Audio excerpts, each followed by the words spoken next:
Hi, everyone, and welcome to today's podcast where we will discuss Alyssa's Law and the potential of it becoming a federal law.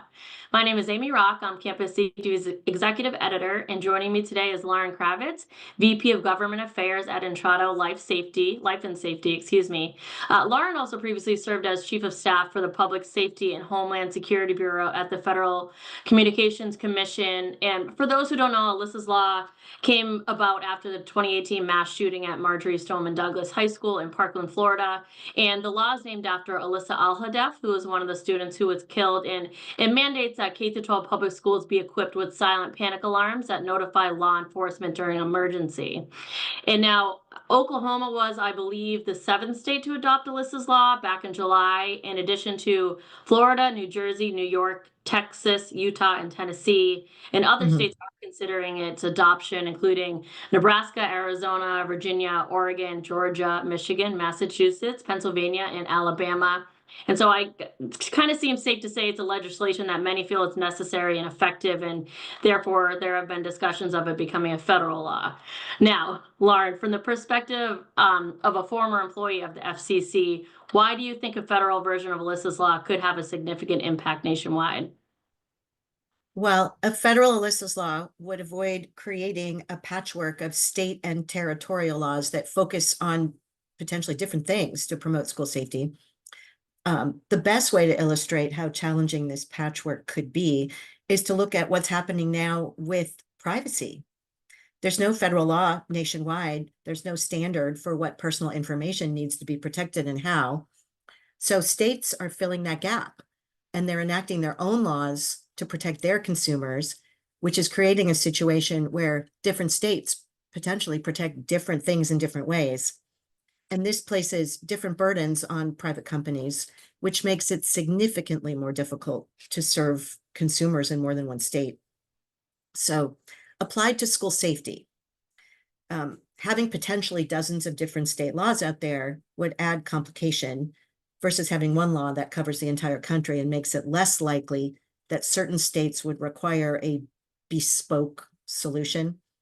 Having the uniformity of a federal law would make things smoother, probably cheaper, and allow for faster development and deployment, I think. Plus, the longer it takes to enact a federal law, the more complicated it becomes to actually enact one, because states that have an Alyssa's Law will want to ensure that a federal law will not clash with what they've already done, or worse, that it would not preempt their state's law. Bottom line, the longer it takes to move the federal legislation, the more difficult it could become to arrive at something that everyone can get behind. But at the end of the day, the most important thing is that where you live should not determine how safe your child is at school. And that's really the most important reason why a federal law makes the most sense, to make sure that students are protected in every state. Well said. And now, kind of the same question through the lens of your current role. Why do you think it would be effective? I'm sure there's overlap, but Well, honestly, my answer is pretty much the same today as it was when I was a government official. But now that I'm on the technology industry side as opposed to the government side, I see what a challenge it really is. Having a patchwork of differing state and territorial laws could be a significant challenge for companies. And it is a significant challenge for companies that are developing the technology to meet the needs of several different laws and create solutions that will scale. Said another way, solutions that are affordable both to produce and to purchase. I think a good analogy here is standards for cars. The variety of state laws regarding emissions, for example, creates challenges for car manufacturers to make cars that they can sell nationwide, and this potentially makes cars more expensive in certain areas. your statement about being equally safe no matter what state you're in made me also think of car seats, for instance. There's different price points, but they all have to meet the same crash test standards. So just because if you have the ability to buy a $500 car seat, but someone else can only afford one for $25, they need to ensure that your child is just as safe in it. So that's what made me think of that when you said that. Yeah, exactly the same point. Now, what do you think would the core components and requirements likely be if there were to be a federal law for this? Well, there are several federal bills out there right now that address school safety in some way. I'm going to focus on two of them. The first one is the Alyssa Act, which was introduced by Representative Gottheimer of New Jersey. It has 28 co-sponsors, which is really significant. It's very bipartisan. We're really proud to support this bill. This bill would incentivize adopting a silent panic alarm technology solution by conditioning the receipt of funds under the Elementary and Secondary Education Act on schools being equipped with at least one silent panic alarm. The other bill, the Safer Schools Act of 2023, introduced by Representatives Williams of Texas and Moskowitz of Florida, also bipartisan, I think slightly fewer co-sponsors, but I haven't checked in the last couple of days. This bill would establish a grant program of $600 million over 5 years, administered by the Department of Justice. It's written to encourage schools to conduct an independent security assessment and then make hard security improvements as a condition of receiving the grant. And hard security improvements could include silent alarm systems. The grants would cover 50% of the cost, with the school district providing the rest. The important thing about both of these bills is they're bipartisan. School safety is something we should all be able to agree on as a priority. The Alyssa Act would require schools to have silent alarms to reduce emergency response times, provide first responders as much information as possible with direct connections to 911. The Safer Schools Act is based on schools doing a security assessment, and it encourages silent alarms. But most important, that one creates a funding mechanism. There's a lot to like in both of these bills, and we need communities to tell Congress that they matter. But you asked about the federal laws, but I mean, as you mentioned, 7 states have an Alyssa's Law. I want to also mention that there's 2 additional states we didn't talk about a couple minutes ago that have enacted related laws that could support silent panic alarms and related technology. As I read it, Maryland's recently created school safety grant program would cover upgrades, including silent alarms. And also Rhode Island, just this past summer, enacted a law that requires, among other things, that schools have safety and emergency response plans. And again, as I read it, these could involve security devices like silent alarms, but they don't specifically call out silent panic alarms. If I had to guess, or rather, my prognostication is that the states that have a chance of still enacting something this year are the ones whose legislatures are still in session. So that would be, Michigan, Ohio, Pennsylvania, maybe Massachusetts. The key momentum is, while there is some federal legislation, it's bipartisan, it's important. The clear momentum is at the state level right now to have to enact laws that improve school safety and emergency response by leveraging technology. So the federal discussion is important, but the momentum is at the state level. Yeah, and you had mentioned the importance of funding. I know in Texas, after the Robb Elementary shooting, they made it I think it was a state requirement to have an SRO in each school, and schools are now currently still having an issue with that because they don't have enough funding for it. So it's, okay, here's this requirement that you need in order to get funding for your public schools, but we're not going to give you enough money to hire these people. So it's the importance of the funding being there when there's a requirement is obviously critical. You can't have a requirement and if they can't afford it, they can't afford it. Yeah. And now we're seeing that in the 911 area as well. And I know we're talking here about school safety, but in the 911 area, there are still about half the states that are working off of the older legacy technology for 911 and have not found funds yet to upgrade to the next generation technology for 911. And there is a similar issue at the federal level now with, is there going to be any sort of federal money coming out to help states upgrade for 911? Yeah, and we know COVID messed that up because there were funds in place for certain initiatives and then they were just kind of gone when the COVID money was gone, but they were still required to have certain things in place, and not just school safety, special ed programs and things like that. So it's a lot for schools right now. Mhm. And now, if this became a federal law, what federal agencies would likely be involved in establishing guidelines for Alyssa's law, and why would or should those agencies be involved? All right. First, if I hope I'm being really clear that I think we absolutely must have a federal response to school safety, and we should take a whole of government approach. I could imagine several different agencies having a role. Of course, the Department of Justice, the Department of Homeland Security, of course, probably a role somewhere for the Department of Education, maybe even the FCC because of their responsibility to regulate 911.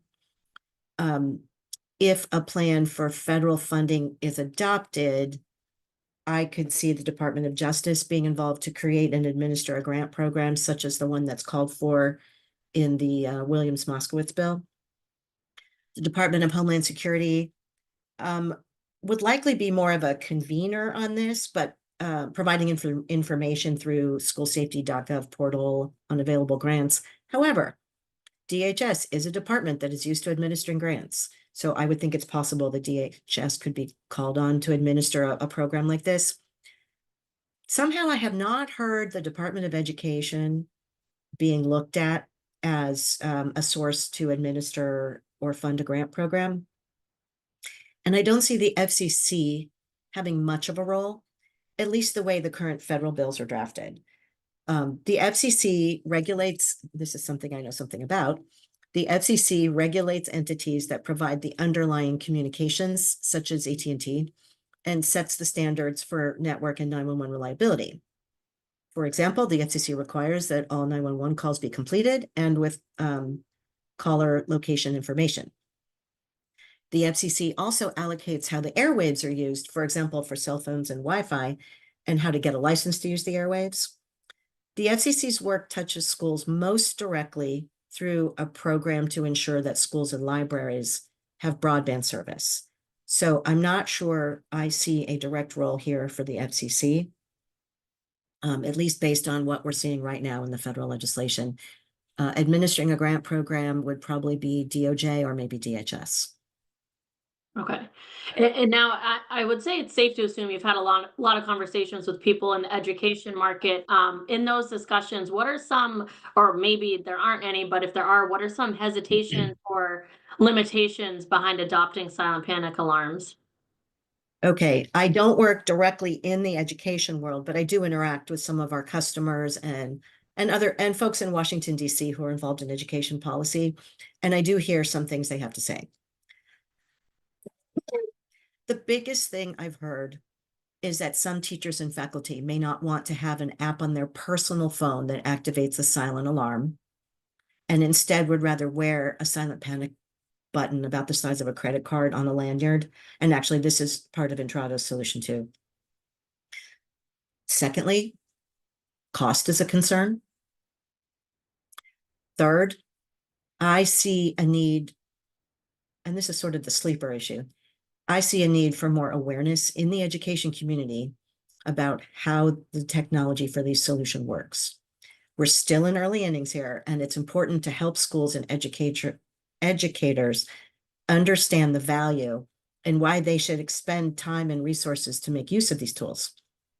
For example, I've heard a couple questions about whether emergency responders will have school-specific information when an emergency happens. The answer is that at least, I can only really speak to Intrado's Safety Suite solution, but at least with our solution, they certainly will. But it takes more than just the panic buttons, and maybe that's why there's a question here. The panic buttons are one element, and they have to be connected to an incident management platform. Think of it as the brain that will enable the direct integration to 911.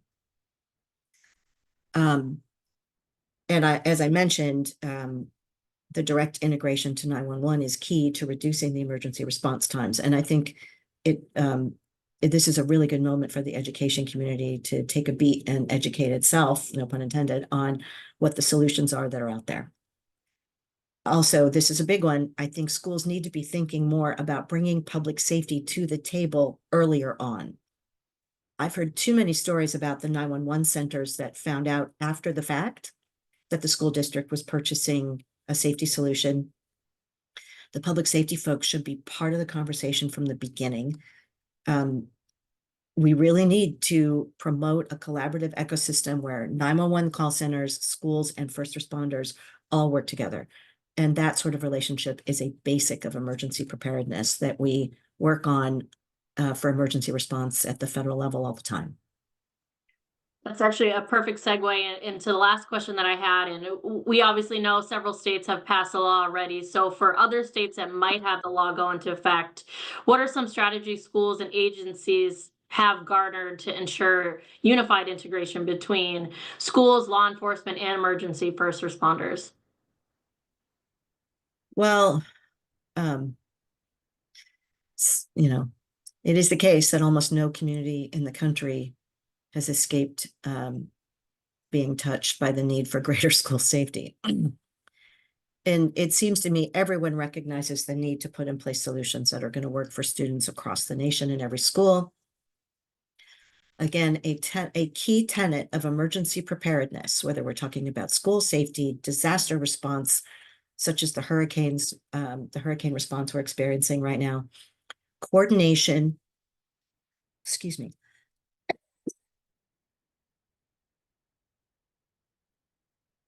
coordination, openness, communication is the key. This means reaching out to develop and maintain an ongoing relationship between local public safety agencies and schools, and especially those 911 telecommunicators who work at the local 911 center. It will also take communities voicing their need for a federal school safety solution.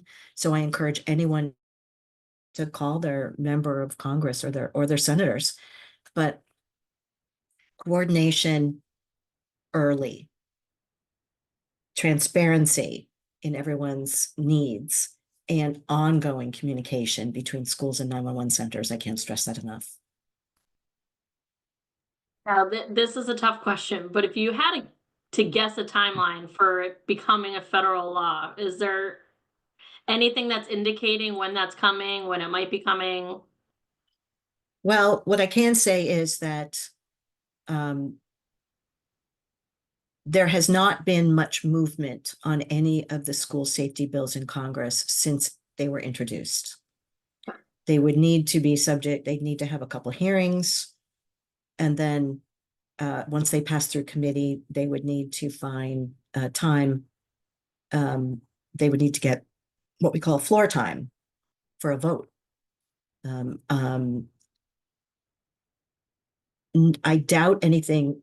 I seriously doubt there's any chance of anything moving this Congress. Both houses of Congress have adjourned until after the election. After the election, there are some key things that they need to take up in the lame duck session, but I really don't think there's any chance it'll happen this Congress. So what that means is the sponsors of these bills will need to reintroduce them in the next Congress. And it depends on what sort of momentum they can create, which is why it's important for us to reach out to our members of Congress and senators. We've reached out to the sponsors, the key sponsors of the legislation, to say, what can we do to help move this forward? We're trying to create some momentum for hearings to happen. And we'll be looking to do that when the bills are reintroduced next session. So I would say